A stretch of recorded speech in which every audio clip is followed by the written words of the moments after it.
ఏదైతే ఎన్నికల మేనిఫెస్టోలో చెప్పామో ఆడబిడ్డలకు దీపం 2.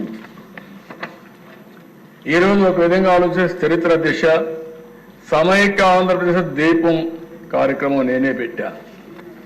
ఆ రోజు దేశంలో ఎవ్వరూ కూడా ఆలోచించినప్పుడు మా తల్లి కష్టాలు నేను ఒకసారి ఆలోచించుకుని ఎవరైతే ఆడబిడ్డలు ఉన్నారో ఏ ఆడబిడ్డకు అలాంటి కష్టం రాకూడదనే ఉద్దేశంతో ఆ రోజు దీపం ప్రవేశపెట్టాం.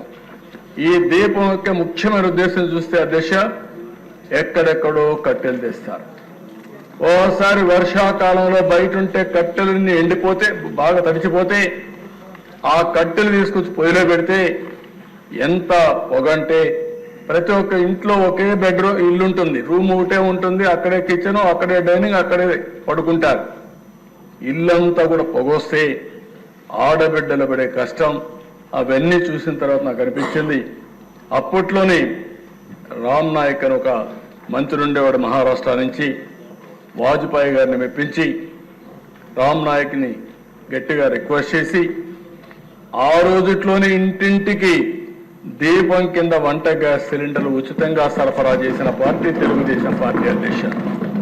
ఈరోజు అలాంటి కార్యక్రమాన్ని మళ్ళీ రిపీట్ చేశాం. ఒకే హామీ ఇచ్చాం. సంవత్సరానికి 3 ఉచిత గ్యాస్ సిలిండర్లు ఇస్తామన్నాం. ప్రతి సంవత్సరం 3 ఉచిత గ్యాస్ సిలిండర్లు ఇచ్చే బాధ్యత ఈ ప్రభుత్వం తీసుకుంటున్నామని చెప్పి కూడా నేను మీకు తెలియజేస్తున్నాను. కొంతమంది తెలియని వాళ్ళు మాట్లాడుతున్నారు, ఎక్కడిచ్చారంటారు. ఇది క్యాష్గా చేతికి ఇవ్వడానికి, గ్యాస్ తీసుకుపోవాలంటే సిలిండర్ కావాలి. అంటే ఎవరైనా సరే గ్యాస్ సిలిండర్ ఇంట్లో ఉంటే అయిపోతానే బుక్ చేసుకుంటారు. బుక్ చేసుకుంటే గ్యాస్ వస్తుంది దశ.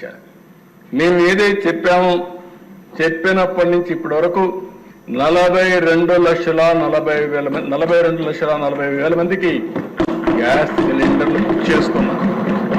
వాళ్ళకందరికీ ఇస్తున్నాం. ఇంకొక విషయం కూడా చెప్తున్నాను అధ్యక్ష, దీనివల్ల ఒకటే కండిషన్, సింపుల్ కండిషన్, ఎవరైనా సరే రేషన్ కార్డు ఉండాలి, రెండోది ఆధార్ ఉండాలి. ఈ 2 ఉంటే అందరూ ఎలిజిబుల్. మీరు కూడా చెప్తున్నా, ఊరికే విమర్శలు చేసేది మానండి. ఒకటే హామీ ఇస్తున్నా, ఈ హౌస్ లో ఎవరికైతే రేషన్ కార్డు ఉందో, ఎవరైతే ఆధార్ అథెంటికేషన్ ఉందో అలాంటి అందరూ కూడా దీపం 2 కింద 3 సిలిండర్లకు అర్హులు, తీసుకునే హక్కు వాళ్ళకు ఉంది. ఎవరైనా ఇవ్వకపోతే దబాయించి తీసుకోమంటున్నా. మనోహర్ గారిని కూడా కోరాను, ఢిల్లీలో కూడా నేను చాలా స్పష్టంగా రిక్వెస్ట్ చేశాను. మేమే డబ్బులు కడతాం, మీరు వాళ్ళ దగ్గర డబ్బులు కూడా కట్టకుండా తీసుకోకుండా ఇమ్మని చెప్పి రిక్వెస్ట్ చేశాను. కానీ వారు చెప్పింది ఇప్పటి వరకు అన్ని కార్యక్రమాలు కూడా ముందు డబ్బులు కడితే మళ్ళా వాళ్ళ అకౌంట్ డబ్బులు ఇచ్చుకోండి, కానీ ఇది చేయొద్దనే పరిస్థితికి వచ్చారు. కానీ ప్రయత్నం చేస్తున్నాం.